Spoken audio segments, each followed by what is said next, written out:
Muy buenas noches a todos los que están conectados, todos los que se van a ir conectando poco a poco, tan pronto lleguen. Muy buenas noches para ustedes también. Mi nombre es el doctor Marcos Ramos Benítez, yo soy el presidente de la organización Ciencia en tus Manos.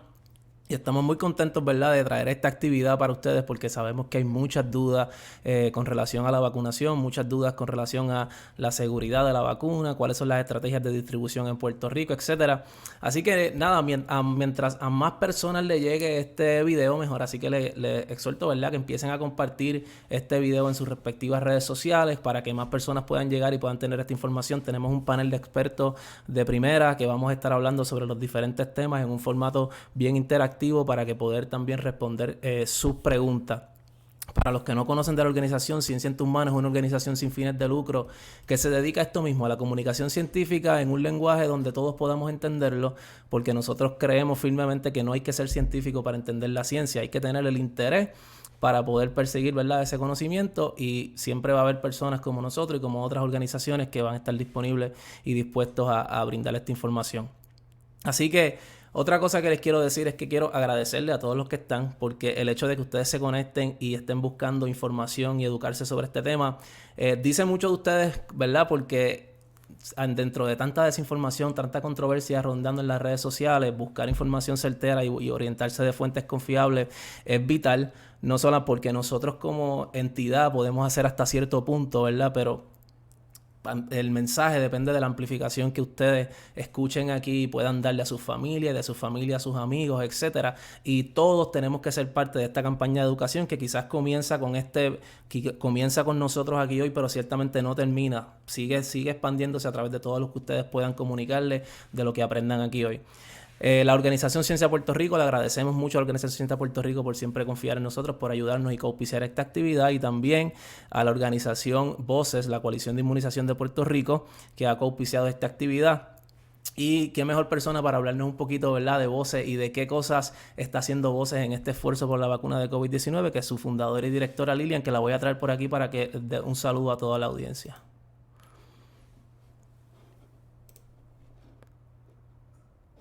No te oigo, Lilian, Ay, estás en mute. sorry. Ahora sí. Mira, yo insisto que la campaña de la vacuna de COVID debe ser, si no estás vacunado, estás en mute. Esa es Yo creo buena, que muy ese buena. es como que el pan nuestro de Muy cada día los buena, pasados 7 meses. muy Así que nada, buena. saludos Marcos, saludos a todos los que están y nos acompañan esta noche. Ya compartimos en las redes sociales de Voces este hermoso programa. Y más que hermoso, pues enriquecedores, tener, ¿verdad?, profesionales jóvenes, científicos de diferentes partes de Estados Unidos, todos puertorriqueños preocupados por nuestra isla. Y que nos acompañe también, ¿verdad?, la subsecretaria de Salud, la doctora Iris Cardona, que admiro y respeto grandemente. Así que Totalmente. mira, Voces es una coalición que lleva 8 años trabajando pro la vacunación en Puerto Rico. Está compuesta con más de 100 stakeholders de todos los sectores, de los sectores de pacientes, gobierno, sector privado, etcétera, etcétera. Así que todos tenemos un fin común y es proteger a la población precisamente de enfermedades prevenibles por vacuna. Así que para mí, lo he dicho, lo sigo repitiendo, COVID nos vino a enseñar lo que es un mundo sin vacuna. COVID nos vino a enseñar y a recordar que si bajamos la guardia con el resto de las vacunas, pues esto es lo que vamos a ver, cómo impacta la salud pública, cómo impacta la familia, cómo impacta la educación, cómo impacta el gobierno, la economía. O sea que una vacuna es mucho más allá de la mera ciencia que se desarrolla, sino que tiene un impacto a nivel global, a nivel ¿verdad?, local, a nivel de continente, del mundo entero. Y yo creo que esto nos viene a recordar, para cerrar, la importancia de la vacunación. Así que yo Totalmente. hoy me comprometo con ustedes en que yo me voy a vacunar por mí, por ti, me voy a vacunar por mi familia, me voy a vacunar por mi comunidad y me voy a vacunar por Puerto Rico. Totalmente. Gracias, Lili. Eso es bien importante que lo digas, que es por ti y por los demás, porque, Exacto. ¿verdad? Hay un compromiso que es más allá de individual, es un compromiso con la gente, es un compromiso con los que nos rodean, nuestra familia, etcétera. Y nada, frente a todo el mundo, ¿verdad? Te agradezco por la gestión increíble que haces con Voces y por toda, ¿verdad?, el esfuerzo que has puesto por años a esto. Así que gracias, Lili, por estar con nosotros y por ayudarnos a facilitar esta actividad. Claro que sí. Cuenten conmigo. Bien, gracias. Así que Nada, vamos a estar pronto comenzando ahora con la actividad. Antes de comenzar, quiero explicarles un poco el formato. El formato que hemos creado para esta actividad es un formato bastante interactivo donde vamos a hablar sobre los diferentes temas que estaban, ¿verdad? Que ya hemos visto en la promoción. Vamos a hablar sobre los componentes de la vacuna y su seguridad. Vamos a hablar sobre la accesibilidad y distribución en Puerto Rico. Vamos a hablar sobre cómo llegar a personas vulnerables y cuánta gente tenemos que vacunar para poder llegar a esa inmunidad que todos esperamos. Y luego vamos a hablar un poco de por qué es importante vacunarnos, por qué es que tenemos que vacunarnos y si después de vacunarnos vamos a poder dejar la mascarilla, todas esas preguntas que ustedes se están haciendo todos los días, vamos a tener a algún experto aquí que nos las va a responder. Así que, sin más preámbulos, entonces, se me quedó, al final, vamos entonces a traer a todos los panelistas en una sección de preguntas donde todos ustedes van a poder hacer sus preguntas en los comentarios. Vamos a tener preguntas de ustedes mostrándose en la pantalla para que entonces los expertos puedan responder sus preguntas y ustedes, de verdad, puedan ser parte de esta conversación. Así que nada, sin más preámbulos, les voy a presentar a nuestro primer panelista. Nuestro primer panelista es el doctor Samuel Díaz Muñoz. Samuel Díaz Muñoz es profesor en la Universidad de California en Davis, es investigador en enfermedades virales, con muchísima experiencia en el campo. Así que, Sammy, ¿cómo estás? Estoy bien, Marcos, y tú. Gracias por la invitación y gracias a todo el Claro. mundo por conectarse. Claro, para mí siempre es un gusto tenerte aquí con nosotros. Has estado antes aquí en actividades en Ciencia en tus manos, además de ser excelente profesional e investigador, también es muy buen amigo. Así que, Sammy, hay muchas preguntas que las personas nos han hecho, ¿verdad? Sobre seguridad, pero una de las preguntas más importantes que la gente se ha hecho es ¿por qué esta vacuna es única? Porque hay mucha gente que ha dicho, esta vacuna es única en su clase, esto no se había visto antes, etcétera. ¿Por qué es que esta vacuna es única? Buena pregunta, Marcos. Pues para ser claro, literalmente hay como 200 vacunas que se están tramitando ahora. Así que las que estamos hablando ahora mismo son las de Pfizer y Moderna, que son las que están próximas a la aprobación, así que nos vamos a enfocar en esas. Correcto. ¿Por qué estas son únicas? Son únicas porque son las vacunas que se desarrollan a base de una plataforma relativamente nueva que no ha sido aprobada para uso humano antes, que es del ARN mensajero. Ok, ¿cómo se explica el ARN mensajero? Pues yo estaba tratando de pensar una analogía y lo mejor que pude pensar fue que mi abuela tenía una cajita de recetas, ¿verdad? Okay. Y mi mamá la tiene en Puerto Rico y yo quería cocinar algo acá en California que me acordara unas mollejitas con una salsita que ella hacía y entonces ella, en vez de enviarme la caja de recetas para acá y que se perdiera o algo así, ella le tomaba fotos y entonces le tomaba fotos con el celular de las tarjetitas de receta y entonces yo la podía hacer acá, ¿verdad? Y podía hacer mis mollejitas con la salsita y todo, ¿verdad? Entonces, en esta analogía, eso es como nuestras células funcionan, ¿verdad? Nuestras células tienen unas instrucciones que, como básicamente todo el mundo sabe, yo espero, es el ADN, ¿verdad? El DNA. Y entonces esas instrucciones están bien, bien resguardadas en nuestras células. Okay. Como mamá las tenía en Puerto Rico, ellas resguardadas en un sitio especial, están protegidas, ¿verdad? Entonces, después hay una información para hacer una proteína, que es básicamente las mollejas, o sea, el producto final que compone nuestro cuerpo, ¿verdad? Entonces, lo importante de saber de esto es que ese ARN mensajero no va a cambiar el ADN. Okay. O sea, mi mamá, con Bien tomarle una importante. foto, no ha cambiado la receta ni ha dañado la cajita de recetas de abuela. Y lo otro importante es que es perecedero también en nuestro cuerpo. Eso es bien importante que lo digas, Sammy, y porque he visto unas cadenas por WhatsApp que corrieron y me enviaron, que decía que esta vacuna, como era de material genético, iba a cambiarle por siempre el material genético a las personas, etcétera, y queremos dejar rotundamente claro que eso es falso. De hecho, Marcos, la vida media, o sea, la duración que está ese ARN mensajero en nuestro cuerpo, es de horas o de un día o dos. O sea, eso ya está ido. O sea, y esto yo lo doy en mi clase de biología general. Y entonces este es el proceso que se usa para nuestro cuerpo. Entonces, ¿cómo funciona? O sea, si tú vas a hacer cualquier cosa que va a hacer tu cuerpo, cualquier proteína que va a hacer tu cuerpo la produce así. Ahora, ¿cómo esto se relaciona con el virus? Pues lo que nos están inyectando con esta vacuna son las instrucciones para hacer una de las proteínas del virus. O sea, que aquí no está el virus por ningún sitio. El virus, cuando a ti te inyectan, ahí no hay nada de virus. Cero. O sea, no hay cero. Lo cual no sería malo porque hay vacunas que sí tienen partes del virus y son inactivadas totalmente. Lo que esta vacuna va a hacer es mandarle las instrucciones, va a ser la foto en mi analogía, que va a entrar a tu cuerpo y entonces tus células son las que van a generar una de las proteínas que hace el virus. Y entonces esa proteína está bien estudiada ya de que te va a hacer que tu cuerpo reaccione y monte una respuesta inmune bien, bien fuerte. Totalmente. Me parece excelente esa explicación porque hay dos puntos clave de lo que mencionaste. Uno es que no hay virus en esta vacuna, que hay que recalcarlo porque aunque otras vacunas sí tienen esta tecnología y ha demostrado también ser muy eficiente, pues la gente siempre, ¿verdad?, ha tenido esa preocupación y si eso ha sido un factor limitante, que no debe serlo para otras vacunas, mucho menos tiene que serlo para esta, porque ni siquiera lo tiene, ¿ok? Así que es solamente para recalcar ese punto. Y otra cosa, dijiste que hace una respuesta inmune bien fuerte, ¿verdad? Y esa respuesta inmune bien fuerte es lo que lleva a estos efectos secundarios que observamos. ¿Cómo se explica entonces que una persona que se ponga la vacuna, si no tiene nada del virus en esa vacuna, pues reaccione y tenga un poco de fiebre, tenga un poco de dolor de cabeza, etcétera? Sí, claro, creo que básicamente cualquier cosa que nos metemos al cuerpo, que no sea de nosotros, va a causar una reacción de alguna manera. Y los inmunólogos pueden hablar un poquito mejor que esto, los que tenemos en el panel, pero básicamente mucho de lo que te da con un virus, de la respuesta que uno tiene al virus, es nuestro sistema inmune reaccionando, ¿no? Correcto. La fiebre y todo este tipo de cosas.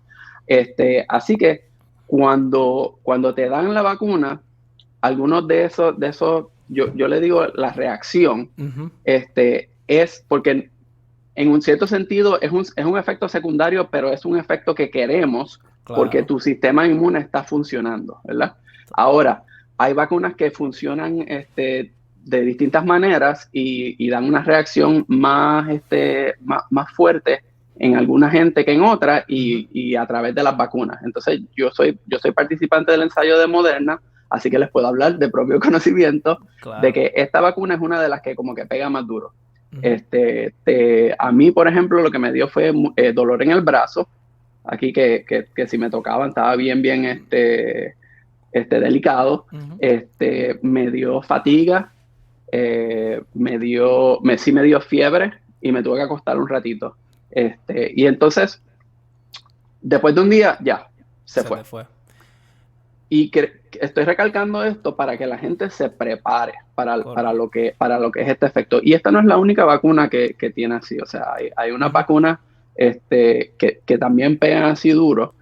Y creo que no se deben alertar, que esto es como cuando tú vas al gimnasio y te preparas y al otro día te duele, ¿verdad? Pues este es tu sistema inmune haciendo ese ejercicio. No, y voy a comentar en esto porque recientemente escribí una columna para El Nuevo Día que hablábamos precisamente sobre esto y me parece bien curioso porque cuando las personas, ¿verdad?, tienen la respuesta inmune tiene dos partes, ¿verdad? Tiene dos partes. Una parte que es innata, y una parte que es adaptativa. Y yo quizás compare esto con cuando tú escuchas una canción por primera vez, que de repente tú escuchas una canción que te gusta y empiezas a bailar, pero pues bailas como una canción que te gusta. Eso es una respuesta innata, porque tú estás escuchando un ritmo que te gusta y bailas. Ahora, cuando tú te adaptas, pues tú te aprendes la canción y hasta montas una coreografía. Pues es exactamente el mismo concepto con la respuesta inmune. La respuesta inmune, cuando tú te vacunas, creas una respuesta innata que básicamente va a responder igual a todo, ¿verdad? Va a darte una reacción de inflamación, etcétera, y eso es lo que tú vas a sentir, pero esos efectos son pasajeros. Y no solamente que son pasajeros, es que en el ensayo clínico se estudia esto para saber que esos efectos, o lo que llaman reactogenicidad, ¿verdad?, que es que esa reacción a la vacuna es clínicamente aceptable o aceptada. O sea, que no puede ser que la reactogenicidad sea tan alta que cause que una persona pues esté mal por una semana y media, porque esa vacuna que hiciera eso no va a llegar a la fase donde está ahora. Si esta vacuna llegó a la fase que está es porque esos efectos secundarios son tolerables y no sucedieron en un % alto de las personas que han sido vacunadas en ensayos clínicos. Así que ya Exacto. Eso es más evidencia de que es segura, ¿verdad? Marco, gracias por recalcar eso, porque hay gente que ha relatado la experiencia de ellos y ha sido menos severa, menos fuerte que la mía. Así que esto es como los mosquitos. Hay algunos mosquitos que que la gente o sea, alguna gente que le encantan los mosquitos y los pica mucho, y hay otros que están de los más bien. Pues esto es lo mismo.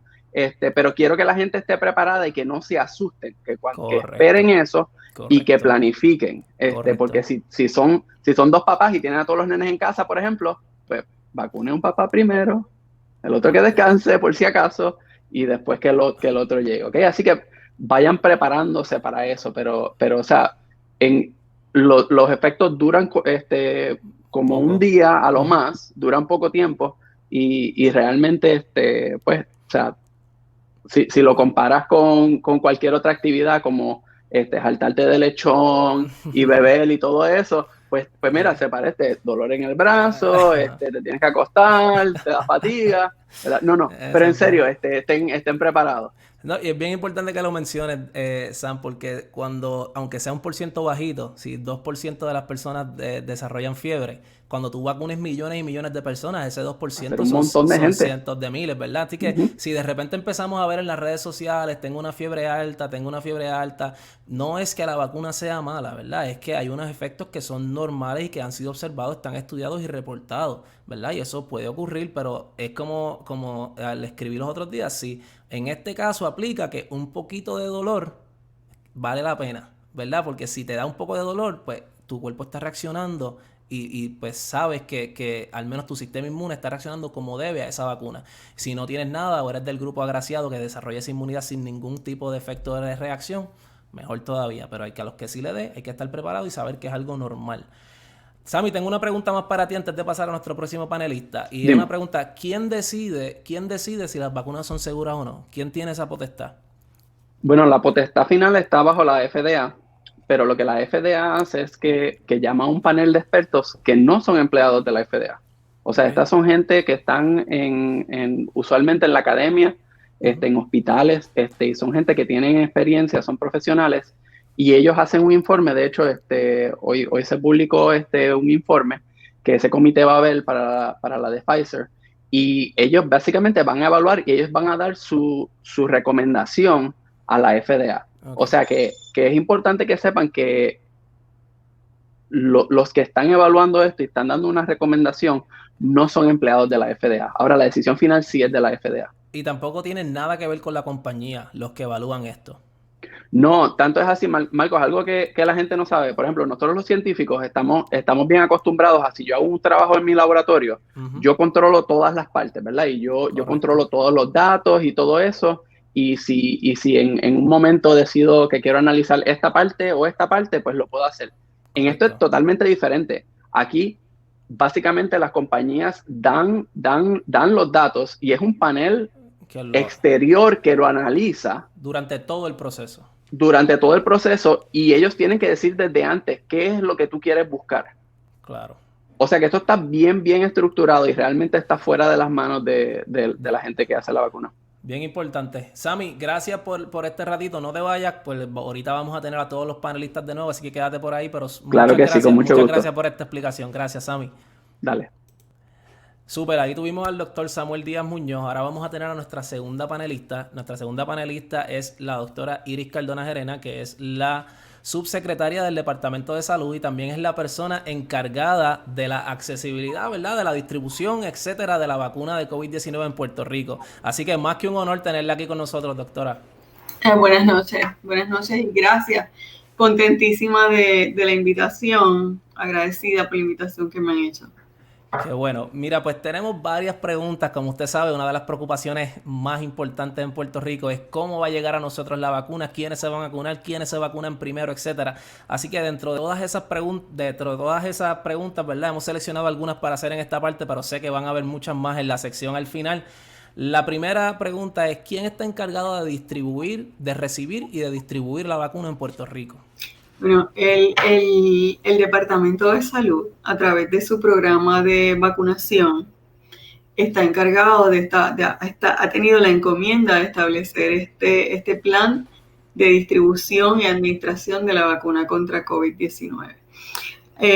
Para ese proceso, un proceso que lleva varios meses, y para ese proceso se han seguido unas guías específicas establecidas por lo que es el Centro para el Control y Prevención de Enfermedades, que tiene una división de inmunización, pero conjuntamente con el comité que se creó a nivel de gobierno federal, que se ha llamado Operation Warp Speed, que tiene varios integrantes y con, vamos a decir, recomendaciones de todos estos eventos y reuniones periódicas, se ha establecido lo que es el plan de vacunación COVID-19 para Puerto Rico. Excelente. ¿Y cuándo se espera que se comience a administrar la vacuna en Puerto Rico? Tienen que darse dos eventos importantísimos. Lo primero es lo que ya ustedes mencionaron, la reunión de la Agencia de Drogas y Alimentos, la FDA, donde ellos finalmente emitan una decisión de si se aprueba o se autoriza, es la palabra correcta, el uso de emergencia de esta vacuna. Enmarcados en lo que es la emergencia de salud pública provocada por el COVID-19. Pero a la vez que eso ocurra, o una vez ese evento ocurra y tengamos ya una vacuna cuyo uso sea autorizado, debe ocurrir que el Comité Asesor de Prácticas de Vacunación o de Inmunización de los Centros para el Control y Prevención de Enfermedades emita su recomendación. Y esta recomendación lo que va a decir, ok, la vacuna está autorizada en estos grupos de edad, el mejor uso, hablando de salud pública, o el uso más apropiado ordenadamente es que vamos a vacunar en el siguiente orden. Os recomendamos que se utilice este marco de referencia.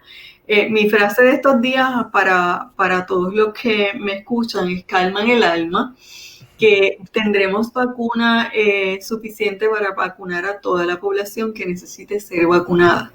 Lo que pasa es que en las semanas iniciales es posible, o sea, no van a llegar todas las vacunas de todas las dosis necesarias de un solo envío, sino que esto es como operamos los programas de inmunización de niños, que mensualmente recibimos unas dosis de vacunas y vamos vacunando según los niños cumplen las edades recomendadas.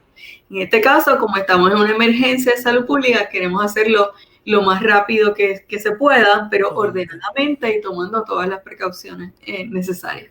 Y totalmente. ¿Y cuál es el orden establecido en Puerto Rico ahora mismo? ¿Quiénes van primero, según lo que se ha establecido en Puerto Rico? Bueno, vamos todos, pero hay un marco de referencia donde se toman, y esto no sale de la nada, no es un invento de nosotros. Hay científicos como ustedes que se sentaron a deliberar y miraron lo que es la ciencia. La ciencia nos dice en qué población funciona la vacuna. ¿Es bueno ponérsela a los mayores de 65 o es mejor ponérsela a los niños?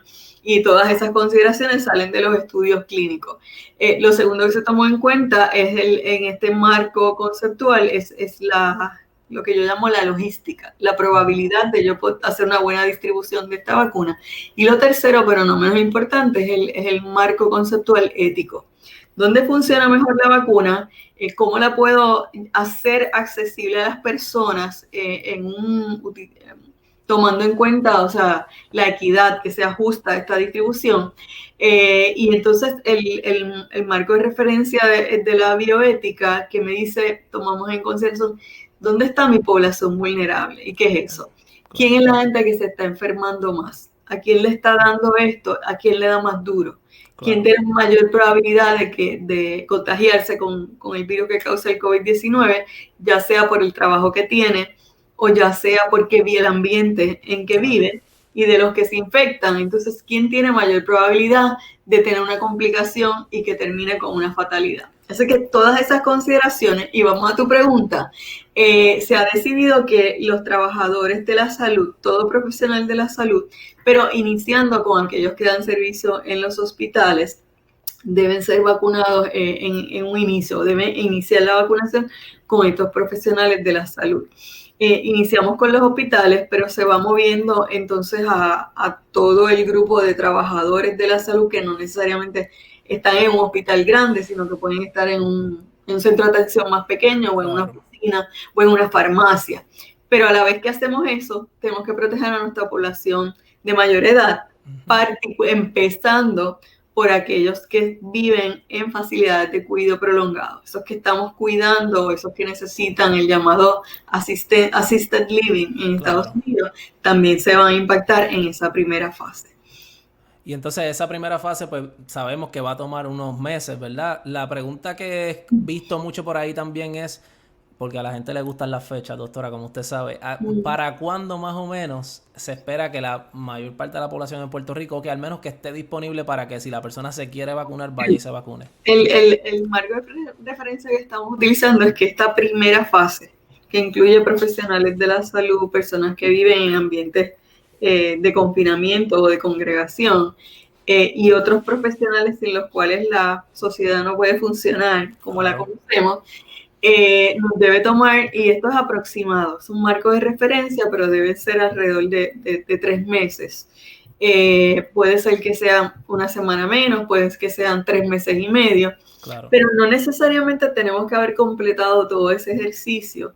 Se pueden ir abriendo, o sea, son fases que pueden entrelazarse. Ya veo. Y entonces la segunda fase supone hacer la vacuna disponible en todas los puntos de atención que conocemos, los tradicionales y no tan tradicionales. Oficinas médicas, centros de vacunación, farmacias, quizás laboratorios y actividades dirigidas a comunidades que no tienen tan fácil acceso. Correcto. Impactando con ejercicios como los que la organización Voces está acostumbrada a hacer. Totalmente. Y la otra pregunta que tengo en cuanto a esto es porque mucha gente nos ha dicho, ¿verdad? Sabemos que si identificar las personas por lugares es más fácil, ¿verdad? Por hospitales o quizás porque vivan en lugares que son como asilos de ancianos, etcétera. Pero cuando se habla de comorbilidades o personas que están a mayor riesgo porque tienen otras enfermedades, ¿cómo identificamos o cómo se puede identificar a esas personas, ¿verdad? Sé que va a ser un reto mucho más grande porque pues hay que conocer historial médico para eso, ¿verdad? Si hay un plan para eso. Sí, hemos estudiado el asunto con las estadísticas que tiene el Departamento de Salud, pero también con las estadísticas que tienen las aseguradoras, la gente que utiliza medicamentos para la diabetes, el récord médico electrónico. Ya cuando entremos en esa fase, eso es lo que se llama el final de la fase 1, donde vamos a impactar o esperamos, aquel diabético que no es profesional de la salud, que no entra en la fase 1, la vacuna estaría disponible en las oficinas médicas que así se matriculen para vacunar con nosotros y tengan la facilidad de una nevera, las farmacias, y entendemos que las farmacias son bien importantes, porque típicamente las personas buscan sus medicamentos en la misma farmacia, la que les queda cerca. Puede ser que en algún momento de emergencia vayan a alguna que no es la común, pero típicamente en la farmacia lo conocen. Y si son pueblos, son municipios de Puerto Rico, siempre tenemos una farmacia de comunidad donde el propio farmacéutico conoce a los que participan y los ayudan, y entonces ahí tenemos el récord, el expediente médico.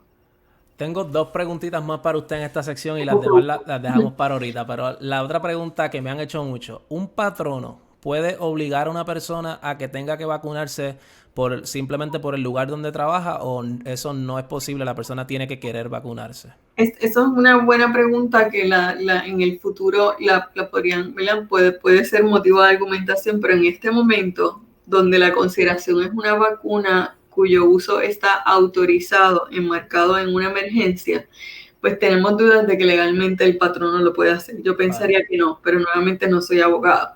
Claro.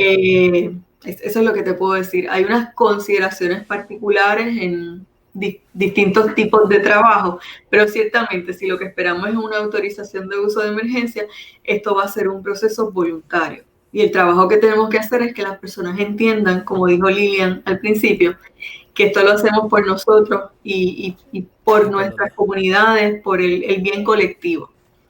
Tengo una pregunta que me enviaron recientemente de un grupo de estudiantes de medicina. Tienen una preocupación bien genuina y se la comunico para ver cuál sería la posición en cuanto a estos estudiantes. Sabemos que las personas jóvenes están en menor riesgo, ¿verdad? Simplemente por las estadísticas, ¿verdad? Es menor riesgo de padecer un COVID-19 severo. Pero algunos de ellos están en rotaciones en hospitales, etcétera. ¿Ellos caen como staff del hospital para ser vacunados? Sí.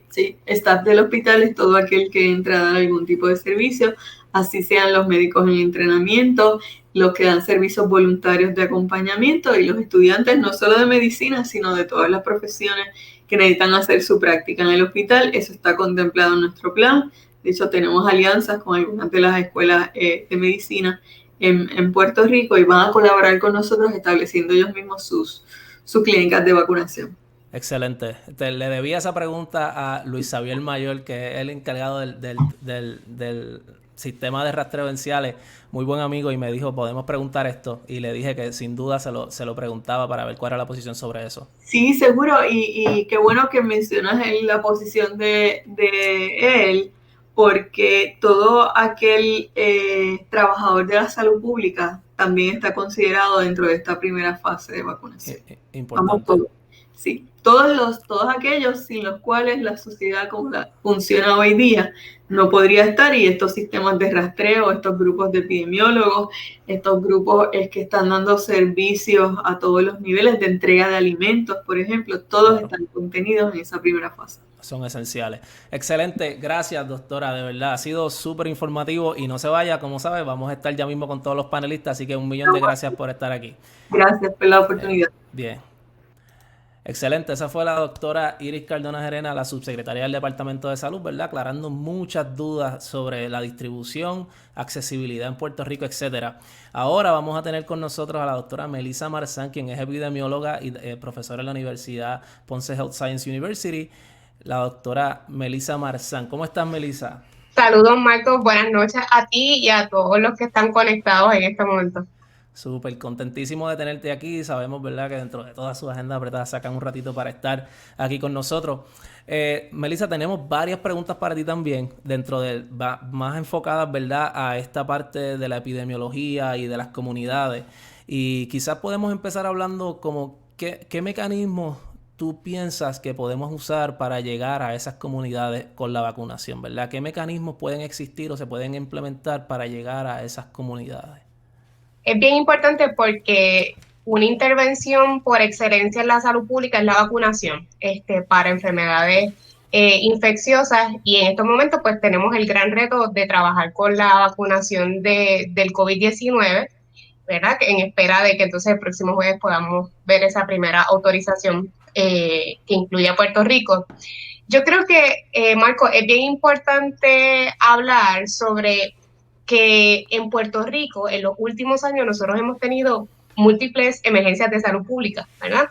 Y yo creo que a través de ese periodo hemos podido también identificar distintos grupos vulnerables, y también hemos podido identificar que cuando hacemos salud pública tenemos que hacer salud pública a nivel local, ¿verdad? Y lo traigo, por ejemplo, hablar de vacunación tal vez en Bayamón no es lo mismo que hablar de vacunación en otro municipio. Así que en ese sentido, esta gran hazaña de salud pública que acabamos de iniciar requiere contemplar esas necesidades a nivel individual, ¿verdad? La campaña no puede ser generalizada porque hay unas necesidades muy particulares por poblaciones. Claro.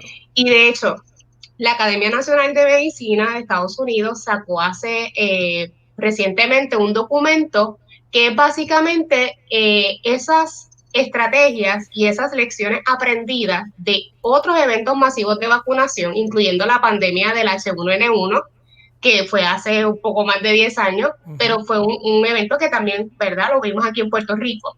Así que en ese sentido, algunas de las recomendaciones que se deben incluir en este proceso de vacunación, primero que todo es que la información se debe proveer de manera frecuente y actualizada. Sí, ¿verdad? En este caso el Departamento de Salud, quien es quien lidera este esfuerzo, tiene que constantemente estar informando a la población, porque pues son temas que generan muchos mitos cuando se dejan en espacios de silencio, ¿verdad? Y entonces tienen que estar estas entidades, estas demás otras organizaciones también, que son organizaciones, por ejemplo, Voces, es una voz importante en nuestras comunidades cuando hablamos de vacunación. Totalmente. Así que en ese sentido tenemos que buscar esos informantes claves de distintas poblaciones a que nos ayuden a llevar el mensaje frecuentemente actualizado. Por ejemplo, escuchaba a la doctora Cardona quien está a cargo de la iniciativa de la distribución y la administración aquí en Puerto Rico de la vacuna. Y entonces uno quiere que esa información pues llegue a todos esos múltiples niveles que sabemos que son complejos.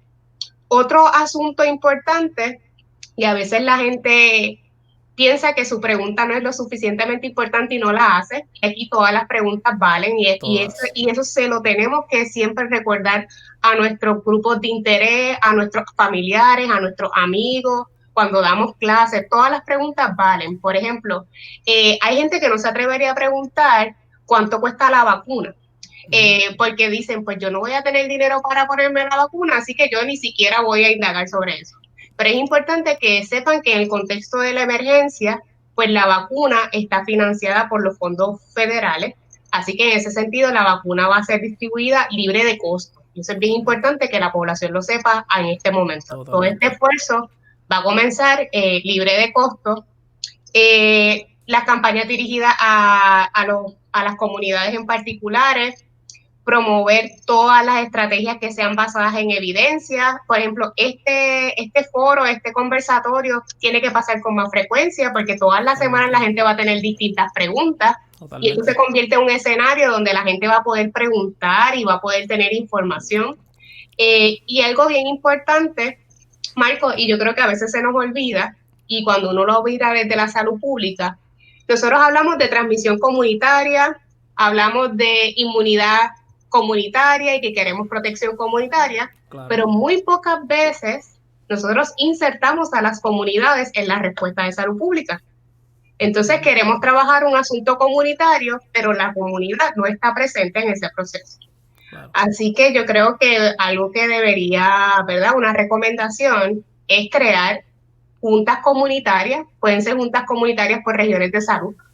Yo siempre pienso la región del sur pues tiene unas necesidades particulares porque ellos atravesaron a principios del año con el asunto de los terremotos y cada región tiene sus particularidades, cada municipio tiene sus necesidades y yo creo que es importante que haya una junta comunitaria porque queremos escuchar con el oído en tierra cuál es la necesidad de la comunidad para que la estrategia de vacunación funcione cuando llegue a ese lugar. Y maximizar, ¿verdad?, la cantidad de personas que se vacunan, porque muchas personas, muchas veces cuando estamos en comunidades, pues nosotros tenemos nuestro círculo, tenemos la gente en la que se confía, etcétera. Entonces, si tú tienes una persona de tu propia comunidad que es la voz que dice, mira, vamos a vacunarnos, esta estrategia es necesaria para poder acabar con quizás aumenta también el número de personas que se vacunan. Claro, y entonces esto es bien importante, esa cultura comunitaria hay que seguirla fomentando. En Puerto Rico hay muchas comunidades que están súper bien organizadas, la gente se impactaría del nivel de organización y, ¿verdad? Y que están en la mejor disposición de ayudar al bienestar de su comunidad y la vacunación se convierte en una estrategia de bienestar para la comunidad y que también pueden hablar el tú a tú en su jerga, en su idioma, pueden hablar lo que está sucediendo. Y yo creo que eso es bien importante y no tan solo incluir líderes comunitarios. Hay muchísimas organizaciones de base comunitaria en distintos municipios o por regiones que conocen no tan solo el barrio, sino también poblaciones particulares. Claro. Pensemos en adultos mayores, pensemos en niños, pensemos también en mujeres embarazadas. O sea, hay tantas cosas que nosotros debemos mirar desde una manera más específica y que esas organizaciones de base comunitaria nos van a ayudar, principalmente porque organizaciones de base comunitaria en Puerto Rico trabajan mucho con poblaciones que son vulnerables y son poblaciones a las cuales queremos llegar. Personas sin hogar, vamos a necesitar hacer una estrategia para llegar a estas personas. Y eso solamente se logra si incluimos a la comunidad. O sea, no puede ser un esfuerzo unilateral. Y en ese sentido, son también aprendizajes de otras campañas masivas de vacunación. Totalmente. Y creo que eso va a ser un factor bien importante, lo que acabas de mencionar, el aprendizaje. Es cómo utilizamos todo ese conocimiento que hemos adquirido con los años y creamos la mejor estrategia posible, que sé que es lo que está, ¿verdad?, ocurriendo ahora mismo. Y estamos tomando todo ese conocimiento que hemos adquirido con los años de diferentes enfermedades y diferentes estrategias de vacunación y creando la mejor estrategia posible. Porque sabemos que tenemos que llegar a números altos de vacunación para crear lo que es la inmunidad colectiva, ¿verdad? Así que si nos pudiera explicar este concepto, ¿verdad? Porque no todo el mundo dice, y creo que ahorita lo que dijo Lili fue súper importante, que uno no se vacuna solamente para uno se vacuna también para proteger a los demás. Así que hay un concepto ahí, ¿verdad?, de inmunidad colectiva, que si nos pudiera explicar y también nos pudiera dar un estimado, ¿cuánta gente tenemos que vacunar en Puerto Rico o deberíamos estar vacunados en Puerto Rico para poder llegar a lo que llamamos la inmunidad colectiva y tratar de frenar al COVID-19? Esa es, ¿verdad?, un pilar de la salud pública, porque es mucho más allá de la responsabilidad individual. En estos momentos la vacunación vemos como cuando nosotros, ¿verdad?, adoptamos este proceso, cómo esto se convierte en una protección a nivel comunitario. Claro. En epidemiología uno trata básicamente como de conocer las distintas características de una enfermedad, que en este caso el COVID, ¿verdad?, cómo ha causado una epidemia. Y hay un indicador que se llama el factor reproductivo básico, que también algunos han visto por ahí como el R0, el R0. Esa característica de esta epidemia nos ayuda a poder tener una idea de cuánto es el porcentaje de la población que tiene que ser vacunada. Y esto, ¿verdad?, quiero que todo el mundo sepa, esto no es nuevo para COVID. Ese es el indicador que se utiliza para cualquier campaña de vacunación para saber cuánto es el porcentaje de la población que tiene que alcanzar ser vacunada para lograr la protección colectiva. Sabemos, ¿verdad?, por datos que se han ido recopilando desde el inicio de este año, que una persona positiva a COVID tiene la posibilidad de poderle transmitir a 2 o 3 personas. Así que los estudios más o menos lo estiman en 2.5 y con ese número se estima, ¿verdad?, cómo se da la dinámica de transmisión. Y ahora mismo para esta epidemia se estima, y esto, ¿verdad, Marco, te soy bien honesta, hay muchas estimaciones, claro, ¿verdad? Esto puede variar, pero básicamente estamos hablando que hay que poder vacunar entre el 60 al 70% de la población. O sea, una vez el 60 o 70% de la población esté vacunada, pues se alcanza un nivel de protección donde toda esta incidencia tendría que comenzar a disminuir. ¿Okay? Totalmente. Y si quieres, puedo enseñar la grafiquita, la tabla que me enviaste, por si la Claro gente quiere sí. ver, por si la gente quiere ver los números. Aquí la tenemos. Si quieres, puedes explicarnos un poco. Y básicamente, Marcos, la tabla lo que habla es, hay distintos estimados, pero pensando en que hay que lograr poder vacunar el 65-70% de la población, para Puerto Rico eso implicaría cerca de 2 millones de personas. Y esto es bien importante que las personas que están conectadas sepan. Desafortunadamente no todos vamos a ser candidatos a vacunación. Por ejemplo, para otras enfermedades pasa que hay algunas condiciones autoinmunes que no se recomienda vacunación. Por ejemplo, en el caso ahora mismo de las 2 vacunas que están a punto de lograr la autorización, sabemos que los ensayos clínicos no han incluido ni a población pediátrica ni a mujeres embarazadas. Así que básicamente esta primera fase de la vacunación no incluiría a esas poblaciones, claro, ¿verdad? Porque todavía no tenemos datos, porque no se han incluido en estos estudios que se han realizado en los últimos meses. Totalmente. Así que por eso uno siempre debe pensar, si yo soy candidato y voy a proteger a otro miembro de mi familia que no se puede vacunar, pues eso es, ¿verdad?, una forma de poder entender lo de la protección comunitaria. Totalmente. Así que déjame ver si tengo otra pregunta antes de seguir a la última parte. Y tengo otra, pero sabes que la vamos a dejar para la parte del Q&A al final, para ir con la doctora Mariely Coto. Así que gracias, Melissa, por haber estado aquí con nosotros. Siempre a la orden. No te vayas muy lejos porque te vamos a tener ya mismo, pero siempre agradecido de tu disposición, etcétera. Muchas gracias. Así que esa fue la doctora Melissa Marzán hablándonos un poco sobre cómo llegar a las comunidades, hablándonos un poco sobre cuántas personas tienen que estar vacunadas, mostrándonos algunos de esos números para, ¿verdad?, que quede nuestra mente un poco más clara. Y ahora vamos a tener con nosotros a la doctora Mariely González Coto, quien es bióloga molecular y también comunicadora científica, que ha estado muy activa durante toda esta pandemia del COVID-19 en la comunicación científica efectiva, ¿verdad?, para que las personas puedan sentirse que alguien como nosotros nos está hablando sobre cuáles son las mejores prácticas. ¿Cómo estás, Mariely? Todo bien, Marcos. Gracias por invitarme y saludos a todos los que sintonizan a esta hora. Qué bueno, qué bueno. Mira, tengo varias preguntas para ti.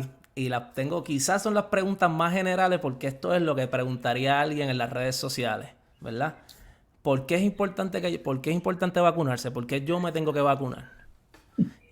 Esa es una excelente pregunta. Yo creo que los diferentes panelistas han tratado de llevar ese mensaje, pero no quiero que se me olvide decir algo bien importante antes de contestar la pregunta, y es que yo quiero que reconozcamos y demos gracias a los más de 70,000 voluntarios alrededor del mundo que ya se han puesto esta vacuna como parte de los ensayos clínicos que ya concluyeron o se están, ¿verdad?, en proceso de concluir. Y esto, hablamos un poco de esto, pero realmente hay 70,000 personas, individuos como tú y como yo y como todos los que nos escuchan, que ya de manera desprendida han hecho esta labor de ser voluntarios y de no solamente ponerse la vacuna, sino estar disponible para todos estos estudios que se van a hacer hasta después de 2 años, estos estudios de follow-up. Así que, habiendo dicho esto, que no se quería que se me olvidara. Y qué bueno que lo traigas. Estoy súper contento que lo hayas traído porque totalmente no hablamos mucho de eso y de verdad estas personas literalmente han cambiado el rumbo de la pandemia con su disposición de ser parte de estos ensayos. Gracias por traer eso. Sí, de nada. Y habiendo dicho esto, pues, contestando tu pregunta, es importante por dos razones globales. La primera es pues la protección individual. No sabemos cómo el COVID-19 nos afectaría a nivel individual. Hemos visto personas saludables, ¿verdad?, entre comillas, sin ningún tipo de enfermedades comórbidas que lamentablemente han sido afectados de manera bastante seria con esto del COVID-19. Y la segunda, y quizás una de las más importantes, es la protección a nivel comunitario. Si usted se vacuna, sabemos que estas 2 vacunas tienen hasta ahora una efectividad del 94-95%. Ese por ciento probablemente va a cambiar una vez la población, ¿verdad?, completa se vacune, o la mayoría de la población. Sin embargo, si muchos nos vacunamos, entonces ese por ciento, aunque quizás baje, realmente va a aumentar porque muchas personas alrededor tuyo van a estar vacunados. Así que no solamente te proteges tú, sino que se protege la comunidad completa para beneficio, ¿verdad?, de nuestros sistemas de salud y en algún momento, ¿verdad?, quizás hasta erradicar la enfermedad. Claro.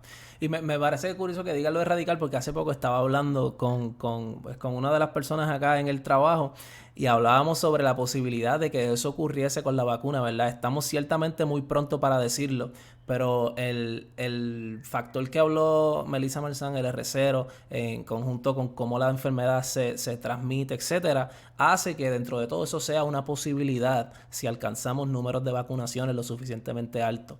Y es algo importante que lo traigamos porque los expertos sí están contemplando la posibilidad de erradicar si los porcientos de vacunación son altos. Así que si eso se mantiene y si todos ponemos de nuestra parte, quizás vamos a poder llegar a un punto donde digamos que el virus simplemente no existe ya, no circula entre nosotros.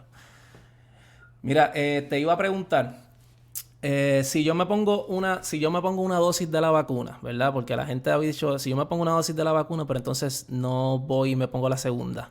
¿Qué sucede con eso? ¿Por qué eso es un problema?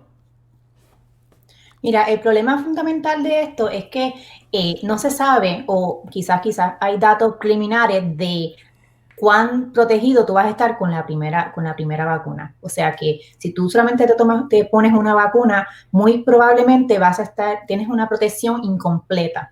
Esto quiere decir que tú vas a tener quizás un falso sentido de seguridad de que yo me puse la primera, pero realmente el protocolo indica que para obtener la protección máxima del 95% que estamos hablando, un 94-95%, tienes que administrarte las 2 dosis. Así que en ese sentido, pues no queremos que usted piense, ya estoy protegido, me puse la primera, cuando en realidad la protección se llega cuando tengamos las 2 dosis administradas. Excelente. Y es importante que entendamos eso porque el concepto en los ensayos clínicos ciertamente se estudian las diferentes dosis para saber cuál es la mejor dosis. Así que el hecho de que sean 2 dosis no es por el simple hecho de vacunar a las personas 2 veces, es porque las 2 dosis es lo que realmente crea esa respuesta protectiva. Así que es muy importante que entendamos eso. Marielis, yo sé que tú eres la persona que tiene la campaña en Twitter de la mascarilla, ¿verdad? Quizás todos los que están conectados han visto la campaña. Y tengo una aquí, mira. La pregunta que todo el mundo está haciendo en las redes sociales. Si yo me pongo la vacuna, ¿me puedo quitar la mascarilla? ¿Cuándo después de ponerme la vacuna es que podemos dejar las mascarillas en la casa? Que a mí me parecen súper chéveres, pues yo pienso que hasta se ven bonitas cuando se combinan y eso, pero la gente no las quiere. ¿Cuándo podría pasar eso? Y después de la vacuna elimina el hecho de que tengamos que usar mascarilla. Mira, la respuesta corta es que no. Tenemos que usar mascarilla aún cuando estemos vacunados. Y la razón son varias. La primera es que va a tomar un tiempo, probablemente meses, o casi, ¿verdad? La mayor parte del año 2021, en lograr que la mayoría de las personas estén vacunadas, como mencionaba la doctora Marza. La segunda razón es que todavía desconocemos, y es algo que vamos a saber, y los datos están ya en proceso, si una persona que esté vacunada puede tener el virus. O sea, aunque no desarrolle la enfermedad, que hay que tener en cuenta que son 2 cosas diferentes. Tú puedes estar infectado con el virus y puedes desarrollar la enfermedad. Claro. Es parecido, porque es algo que las personas conocen, a el VIH. Tú puedes portar el VIH o tú puedes desarrollar SIDA. Son 2 cosas diferentes. Pues, obviamente no estamos hablando del mismo virus, pero el mismo concepto aplica con un virus como SARS-CoV-2. Así que todavía no sabemos si, aunque a ti no te dé la enfermedad COVID-19, tú puedas transmitir el virus. Así que por esa razón debemos tomar en cuenta que esto de vacunarse es una medida adicional que estamos añadiendo a este arsenal que tenemos de protección: mascarilla, lavado de manos, distanciamiento y evitar espacios cerrados. Así que es una herramienta más que vamos a tener, pero no quiere decir que podemos eliminar todas las demás. Totalmente, y ese concepto que menciona es bien importante y por eso voy a recalcarlo. Estas vacunas, cuando miden eficacia, ¿verdad? Miden si la persona desarrolló COVID-19 con síntomas, ¿verdad? Si del grupo que se vacunó, hay un grupo que recibe el placebo, que es el grupo que recibe básicamente agua con sal y no recibe la vacuna. Entonces están las personas que sí reciben la vacuna. Y entonces dentro de eso se mide, dentro de los 2 grupos, cuántas personas desarrollaron la enfermedad. Hay otros datos que están por venir, que es cuántos de ese grupo tuvieron la infección o dieron positivo en algún momento. Cuando esos datos aparezcan, o ya estén disponibles, porque los datos están siendo estudiados ahora mismo para la aprobación, pero cuando esos datos estén disponibles vamos a saber si la vacuna protege contra infección o protege contra los síntomas. Y este no es el caso para esta vacuna nada más. Hay otras vacunas que hacen esto mismo, que no previenen necesariamente que te infectes, pero previenen que desarrolles los síntomas, ¿verdad? Y eso es una súper ganancia y es una estrategia que se ha utilizado por mucho tiempo. Así que qué bueno que lo hayas traído, porque es bueno aclarar ese punto para que no quede en duda. Entonces, tengo una última pregunta para ti. Porque en cuanto a la comunicación, sabemos, las redes sociales, todas las personas, pues todo el mundo tiene la capacidad de comunicar lo que siente y lo que piensa. Es posible, como hablamos ahorita con el doctor Samuel Díaz, que muchas personas o que 1% de las personas experimenten algún tipo de efecto secundario. ¿Qué tú recomiendas si tú fueras la persona, digamos que eres tú quien te administra la vacuna, desarrollas algún síntoma? ¿Qué tú recomiendas que deba hacer en cuanto a comportamiento? Porque sabemos obviamente que tienes que descansar, llamar a tu médico, etcétera. Eso es lo individual, pero en cuanto a comportamiento, en cuanto a regar información, ¿qué tú piensas que sería el comportamiento correcto? Mira, yo entiendo que tenemos que tener en perspectiva que todos los medicamentos, vacunas, suplementos naturales, intervenciones médicas y no médicas, acarrean efectos secundarios. Eso es algo que tenemos que tener en cuenta, tenemos que darlo por sentado, porque nosotros, todos los seres humanos, somos diferentes. Así que teniendo eso en mente, podemos entonces partir de la premisa de que si usted es una de las personas que no le da efectos secundarios, pues usted es uno de los agraciados. Correcto. Si usted es una persona que le da efectos secundarios, es importante primero conocerlos, y por eso es que se hace este tipo de esfuerzo para que usted sepa, ok, cuáles son los efectos que son esperados para esta vacuna y en qué momento yo tengo que llamar a mi médico, quizás, Claro. y atenderme, ¿verdad? El síntoma X o Y. Correcto. En cuestión de la desinformación, pues yo creo que, volviendo al principio de lo que estaba diciendo, si reconocemos que realmente los efectos secundarios ya se han estudiado y se ha determinado hasta cierto punto, porque no sabemos quizás lo que pase 2 años después de la administración, claro. Pero en este momento se ha determinado que esos efectos secundarios no son severos y en cierto grado, pues, compensa el beneficio que vamos a tener de esta vacuna. Así que, con eso en mente, pues, si lo ponemos en una balanza, efectos secundarios versus todo el efecto positivo que va a tener la vacuna, pues, no solamente 1 o 2 científicos, sino miles de científicos ya han evaluado los datos y han decidido, ¿verdad? O han dado su opinión de que si se balancea entonces los efectos probables secundarios que puede tener la vacuna versus los beneficios enormes que acarrea la misma en la sociedad. Totalmente, y eso es un concepto bien importante, un concepto que es vital, ¿verdad? En todo lo que es la investigación biomédica que busca desarrollar tratamientos, drogas, terapias, lo que sea, es que siempre el beneficio tiene que superar al riesgo, y eso es un criterio esencial cuando tú lo estás haciendo en el laboratorio, en modelos animales, hasta que lo llevas a ensayos clínicos, etcétera. El beneficio supera el riesgo, pues entonces tiene un chance de ser beneficioso para la sociedad. De lo contrario, pues no. Y Marco, y esto es un concepto que lo llevamos todos los días. Todos los días nosotros estamos en nuestra vida diaria balanceando riesgos sobre beneficios. Yo puedo estar guiando mi carro, quizás está lloviendo torrencialmente, yo tengo que decidir si el riesgo de chocar realmente compensa el beneficio de llegar temprano, o quizás digo, ¿sabes qué? No vale riesgo, pues voy a estacionarme y espero un rato. Es algo que no solamente es independiente de la ciencia, realmente es algo de la vida misma, que el beneficio de algo X, si supera riesgo, pues entonces vamos a tomar ese riesgo porque realmente vale la pena. Totalmente. Marieli, súper. Vamos a pasar a esta sección que quizás todo el mundo aquí está esperando. Vamos a traer a todos los panelistas a la pantalla nuevamente. Y ahora vamos a tener a todo el grupo, el corillo, como dicen en Ceiba. Vamos a tener a todo el grupo aquí. Y vamos a hablar ahora sobre algunas de las preguntas que tienen las personas. Hay una pregunta que he visto mucho. Y voy a ver si encuentro una de las personas que la hicieron para ponerla en la pantalla. Pero si no, la voy a decir porque la he leído bastante. Una persona que tuvo COVID-19.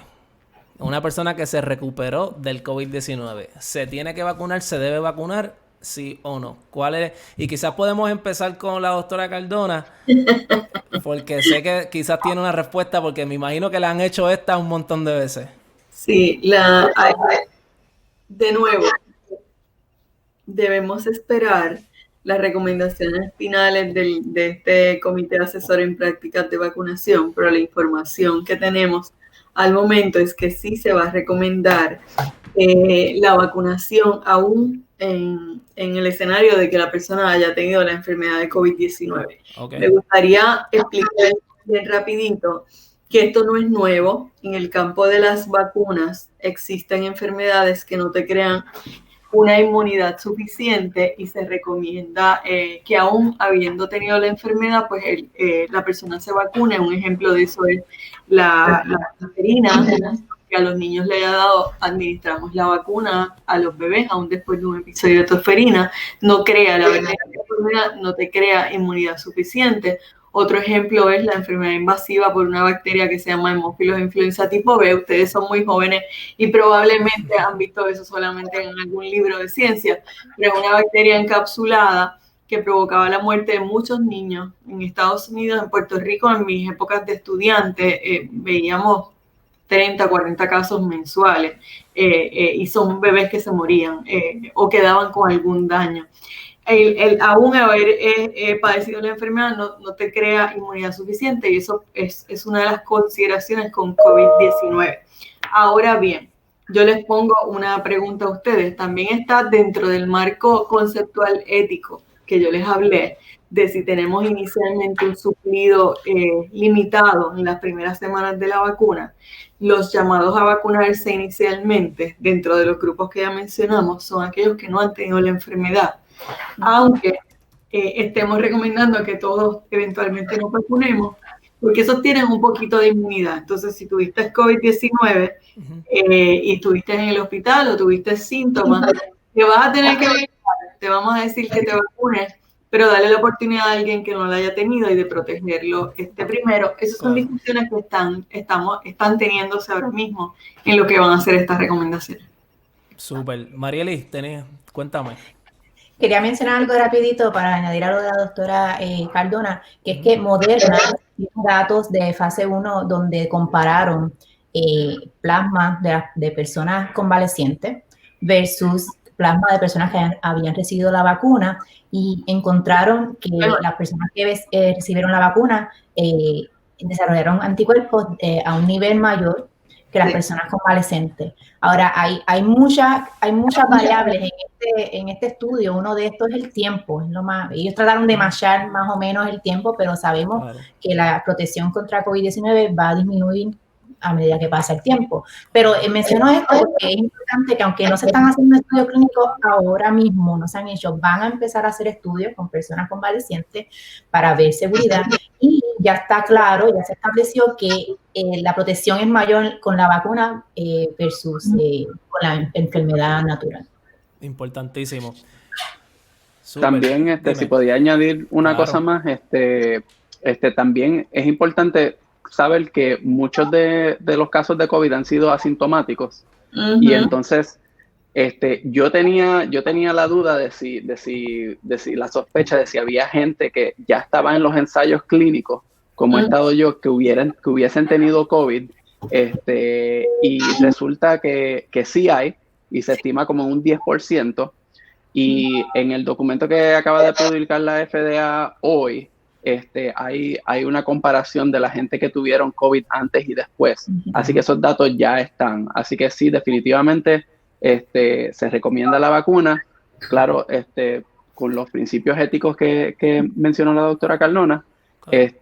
Y también una cosa más es que no hemos hablado, que después lo podemos hablar, pero son la gente que tiene lo que se llama el long COVID, el COVID largo, que pueden caer bajo una categoría inmunocomprometida. De esas personas deberían consultar con sus médicos. Sí. Totalmente. Y podemos hacer algo. Me voy a comprometer aquí en vivo a hacer una infografía sobre esto para resumir todos estos datos, para que todas las personas que tengan duda pues tengan un material accesible donde puedan encontrar estos datos y poder compartirlo con familiares, correrlo por grupos de WhatsApp, etcétera. Así que nada, tenemos otra pregunta. Si me ponen la pregunta por ahí, vamos a tener a Kevin de Jesús, va a estar buscando las preguntas. ¿Habrá que vacunarse anualmente o con estas 2 dosis bastará? Es una excelente pregunta. Así que no sé quién quiere dar su primer comentario sobre esta. No sabemos. Los pacientes en ambos estudios, tanto Pfizer como Moderna, van a ser seguidos en términos de seguridad y títulos, ¿verdad? Por un periodo de 2 años. Así que sabremos en el futuro. Y esto no es nuevo, de nuevo, con las vacunas pediátricas. Les puedo poner muchos ejemplos. Sarampión inicialmente era una dosis. Muchos años después se vio la necesidad de una segunda dosis. Lo mismo pasó con varicela. Y las vacunas de los bebés son en serie, que hasta que no completa una serie de 4 o 5 dosis. Y eventualmente hay refuerzos cada cierto tiempo. Así que tendremos que esperar. Tenemos que esperar, eso es totalmente, yo creo que esa es la respuesta la categórica es tenemos que esperar, no sabemos todavía. Tenemos más preguntas. Kevin me puede poner otra pregunta por ahí, ¿cómo se va a trabajar el almacenaje a temperaturas tan bajas? ¿Cuál es el sistema que tenemos en Puerto Rico? Y aquí yo creo que hay 2 personas que pueden ser clave en esta respuesta, porque la doctora Cardona nos puede decir cuál es el plan, ¿verdad? En cuanto al Departamento de Salud, y quizás la doctora Melissa Marzán nos puede hablar un poco sobre ¿cuán real es esto en una comunidad quizás más remota, en el campo, o cómo distribuimos a esos lugares, ¿verdad? Que quizás van a tener que vacunar en una farmacia, en un CDT pequeño, o en lugares así. Comenzamos con usted, doctora Cardona. Me encanta la pregunta. Mira, sí, los congeladores que permiten almacenamiento de estas vacunas ya existen en Puerto Rico. Hicimos un ejercicio de investigación y encontramos, para nuestra sorpresa, yo creo que más de los que realmente necesitamos. De todas maneras, se había dispuesto a la compra de algunos extras, así que congeladores hay. Pero la buena noticia es que ambas vacunas permiten ser llevadas a la nevera cuando tú las vas a utilizar. La vacuna de Pfizer nos da un periodo de tiempo bien limitado, son 5 días. Esto quiere decir que si yo muevo una vacuna de un congelador a una clínica de vacunación o a la farmacia, puede ir en nevera portátil, a la nevera de la farmacia o del hospital, y tengo 5 días para vacunar a mi gente. Y esperamos vacunar a la gente en un tiempo, ¿verdad? Tenemos prisa por vacunar. Por otro lado, la vacuna de Moderna, aunque también viene congelada, la temperatura es diferente. Pfizer es -80, Moderna es -20, pero esta puede ir a nevera, del congelador a la nevera, y tengo un marco de tiempo de 30 días para utilizarla. Así que si tuviéramos que llevar una clínica móvil en un ejercicio de vacunación tipo Servicarro, existen neveras portátiles. Tengo que decirte que también nuestros compañeros de Guardia Nacional, que son los que van a tener la encomienda de distribuir la vacuna, sacarlas de los contenedores y llevarlas a los sitios de atención, particularmente en esta primera fase, la de Pfizer, y a los ejercicios que se van a hacer para los first responders. Vieron esto y ordenaron la compra de unas neveras pequeñas, congeladores, en caso de que sea necesario. Eso está, ¿verdad? Está dispuesto. Me causa, vamos a decir, me han identificado como la que tiene la encomienda de la distribución de la vacuna. Nosotros conceptualizamos el ejercicio y vamos a supervisar que a nivel operacional esto ocurra. Pero realmente los que tienen la gran encomienda de esta distribución son los compañeros de la Guardia Nacional y han puesto, ellos lo ven como una misión, están ayudando en el proceso. Excelente. Yo creo que lo único que añadiría de lo que acaba de comentar la doctora Cardona es que estas iniciativas, obviamente, uno tiene que considerar todos los determinantes sociales de la salud. No todo el mundo tiene transportación para llegar a los lugares de vacunación. Y, por ejemplo, esa mirada de hacer clínicas móviles de vacunación para poder llegar a esas comunidades tal vez que tengan esas limitaciones, pues va a ser clave. Y por eso, como comentaba durante el panel, pues hay que incluir las voces de todas esas comunidades, porque son ellos y únicamente ellos quienes nos van a dar las respuestas para llegar ¿verdad? Oportunamente a esos lugares. Tenemos experiencia, si me permite, después del huracán María, donde el servicio de inmunización por la falta de electricidad se había interrumpido por un periodo de tiempo y nos cayó la temporada de influenza.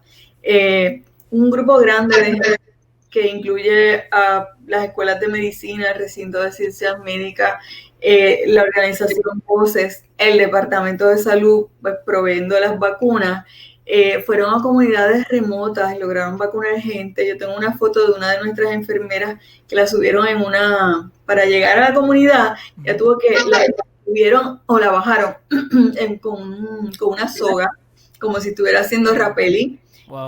Para llevar y vacunaron casa por casa o albergue por albergue. Tenemos algo de experiencia. En este caso, pues, esperamos no tener que hacer eso, pero sí llevar la vacuna. En el pasado también se ha hecho con otras iniciativas, vacuna de flu en iglesias, en centros comunales.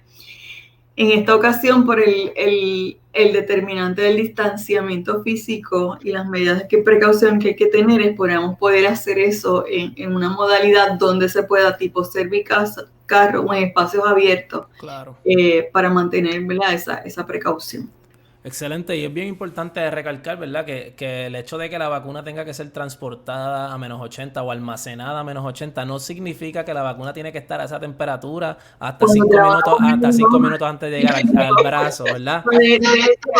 de hecho, con la de Pfizer hay que sacarla de la nevera, puedes esperar, hay un tiempo entre 30 minutos hasta 2 horas. Correcto.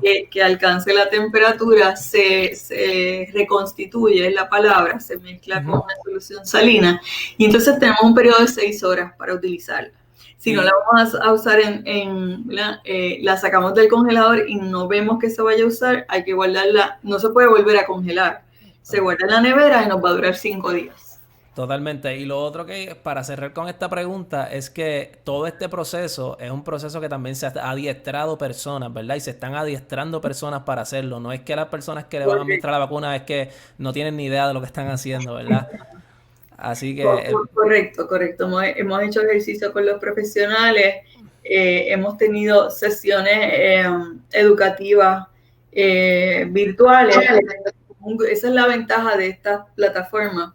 Hemos tenido de un cantazo 2.000 personas, ya llevamos más de 9.000 profesionales de la salud entrenados en el ejercicio de vacunación, pero también hemos hecho un ejercicio de práctica con los compañeros de la Guardia Nacional de cómo abrir, cerrar los congeladores, cómo va a venir la vacuna, todo eso también se ha contemplado.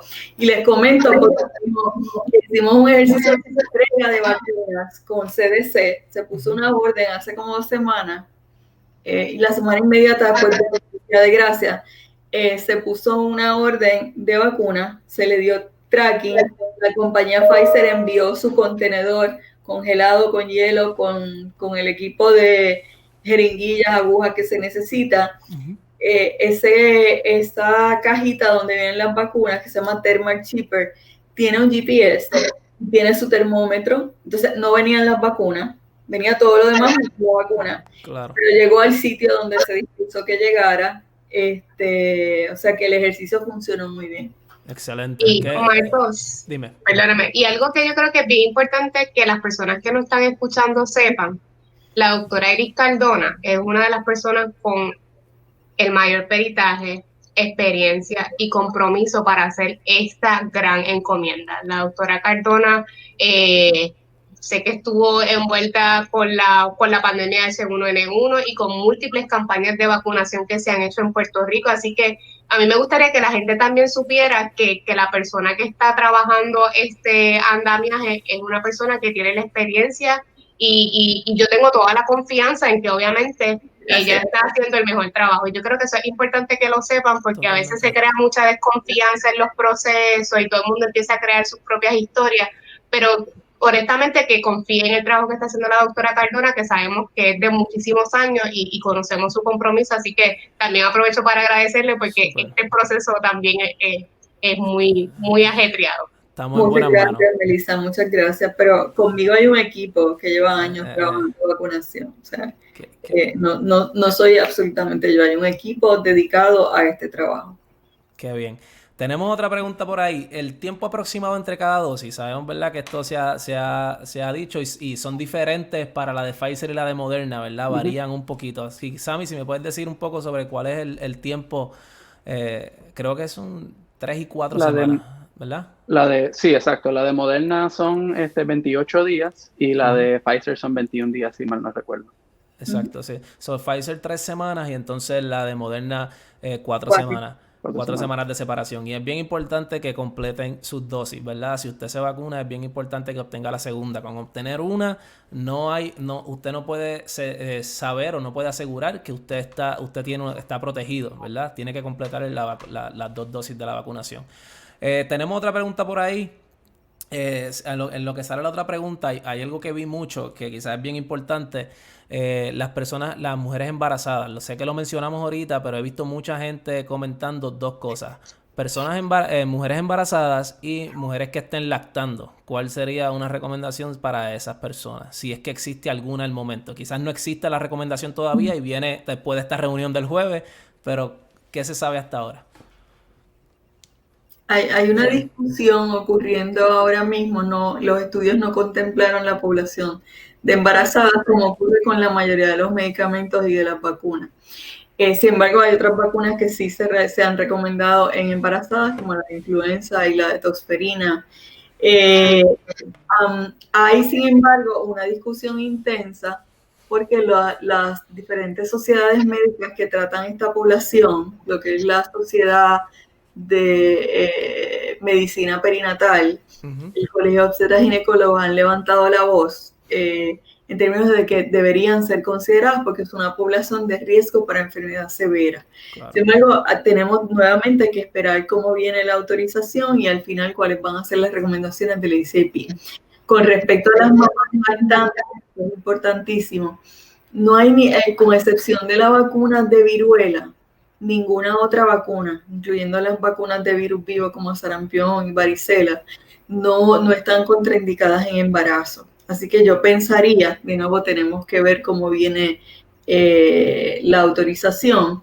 Claro. Yo pensaría, basándonos en la ciencia, que no hay una contraindicación para una mamá que esté lactando de ser vacunada.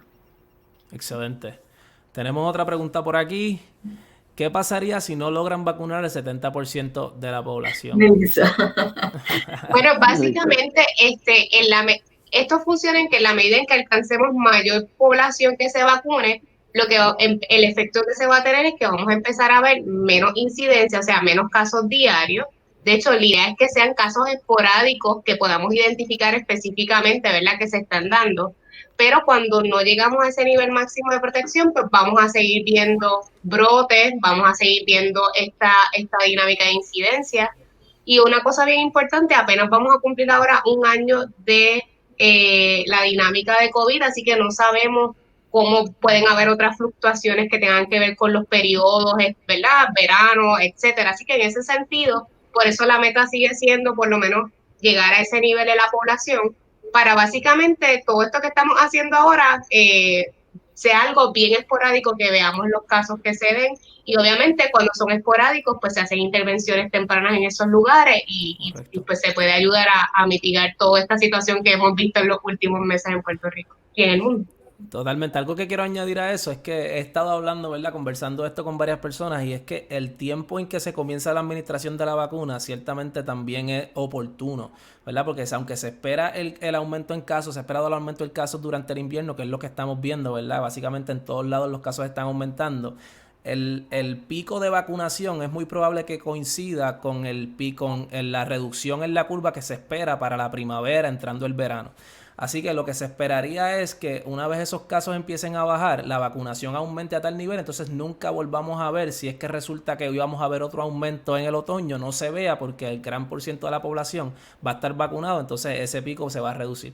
Así que son otras cosas que se están contemplando, ¿verdad?, en cuanto a cómo el pico de la vacunación, en cuanto a cuánta gente vacunamos, dónde cae dentro del marco de la cantidad de casos y la transmisión que está ocurriendo en la comunidad. Igual que es importante porque esto es para la población general. Si uno ve que comenzara una disminución de casos, eso no es para tampoco bajar la guardia y no ponernos la vacuna. Totalmente. Porque es como una meta de grupo, de país. O sea, y la meta es lograr ese 70%, así que ese debe ser el lugar donde nos debemos posicionar para poder, ¿verdad?, terminar por lo menos con la parte de emergencia de la situación de COVID. Totalmente. Tenemos otra pregunta. ¿Pueden vacunarse las personas que estén enfermas con el virus? O sea, actualmente enfermas. Y yo creo que Sammy mencionó algo de esto un poco ahorita y mencionó, ¿verdad?, que había pero fueron recuperados, ¿verdad? Que sí estaban... Esos eran recuperados. Sí. Sí, no sé, no tengo el dato para las personas que están enfermas en el momento. Basándonos en la información con las demás vacunas, cuando nosotros vamos a recibir una vacuna, lo que recibimos es un reto, un challenge al sistema inmunológico para que nuestro cuerpo trabaje y forme defensa. Si estamos peleando una infección con síntomas, la recomendación general para todas las vacunas es esperar a recuperarnos antes de recibir una vacuna. Excelente. Dime, Marieli, no te escucho. Estás en mute. También. Ahora. Yo ahí bien inspirada.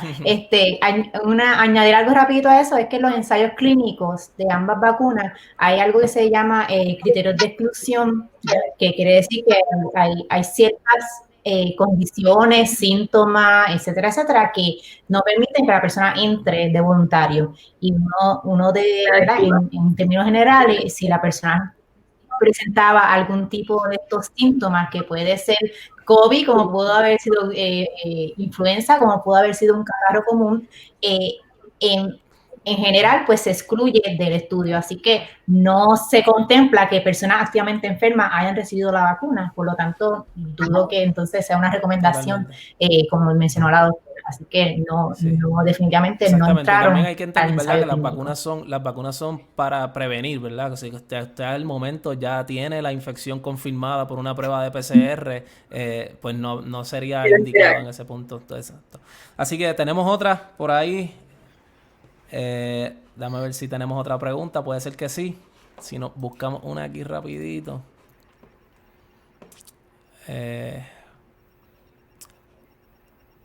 Ok, mira, esta pregunta es más para Melissa. Melissa, los viejitos, y te la voy a hacer porque estas son las dudas que tiene toda nuestra gente. Los viejitos que están en sus casas, ¿cómo los van a localizar?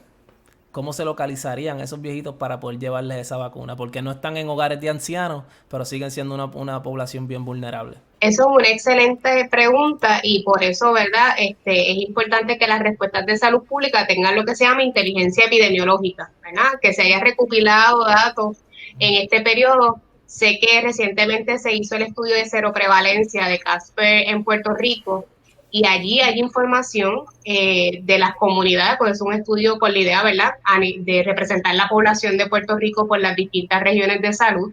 Allí hay información para poder conocer la demografía de las comunidades y poder identificar dónde están esos grupos. Pero también hay un jugador importante en este proceso. Yo siempre pienso en la Cruz Roja. La Cruz Roja tiene también muchísimos datos porque han trabajado las últimas emergencias también, y ellos pudieran ayudar a identificar esas áreas de mayor vulnerabilidad donde están nuestros adultos mayores que sabemos que son los que tienen mayor complicación para la enfermedad, y también a través de otros sistemas de vigilancia, ¿verdad?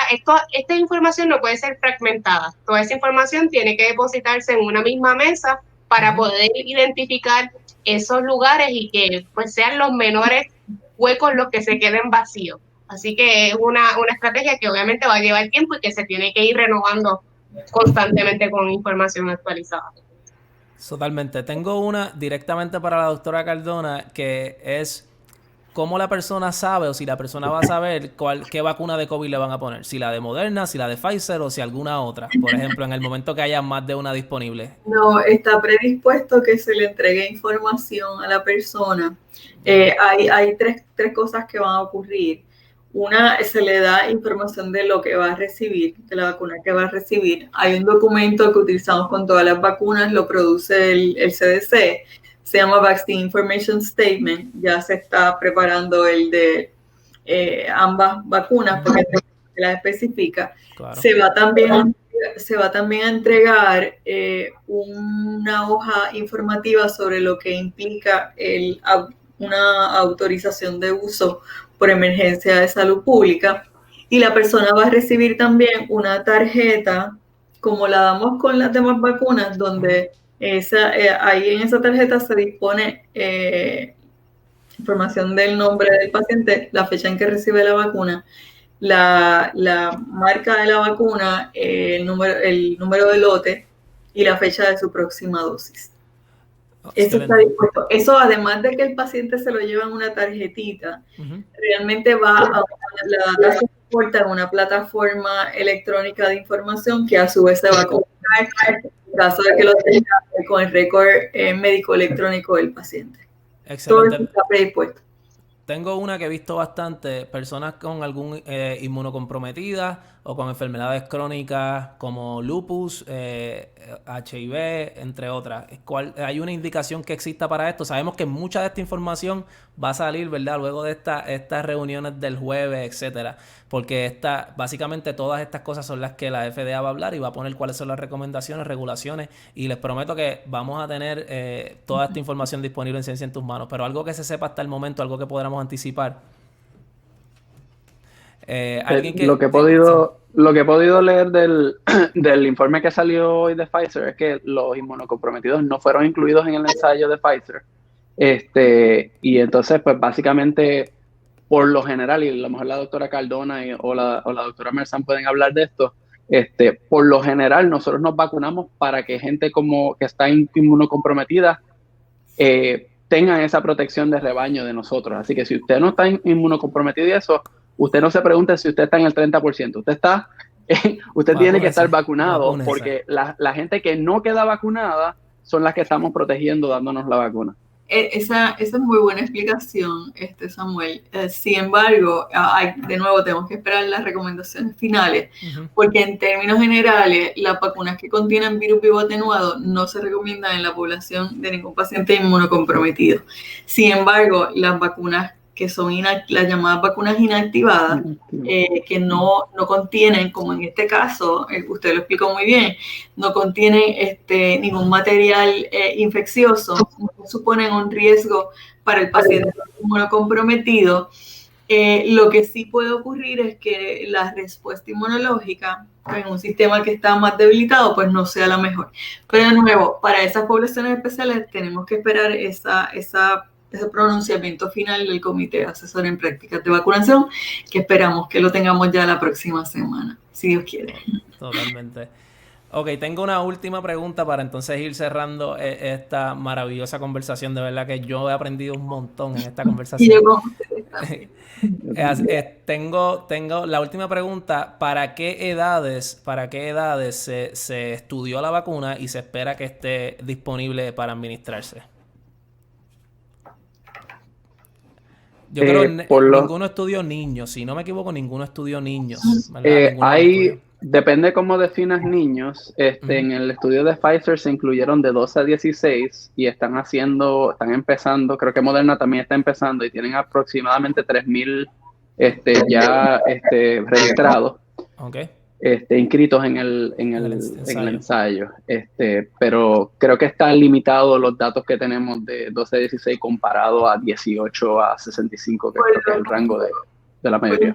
Quizás es probable que la autorización inicial venga para población adulta y cuando salgan los resultados finales se baje la indicación. Esta es la experiencia que hemos tenido en la historia de otros medicamentos. Siempre la población adulta se mide primero porque se protege la población pediátrica. Yo entiendo que la data de 12 años en adelante, eso todavía no ha terminado, así que pues, no espero una autorización en ese grupo. Si ocurre, pues bien, quiere decir que adelantaron más de lo que sabemos, pero por el momento habrá que esperar. No creo que mucho, unos meses. Excelente. Así que excelente. Creo que vamos a dejarlo ahí, pues ya llevamos 1 hora y media y no quiero quitarle más de su tiempo, se está haciendo tarde, pero ha sido un panel súper informativo. Creo que es muy necesario este tipo de actividades para que las personas puedan expresarse, hacer sus preguntas, podamos llevar la información clara.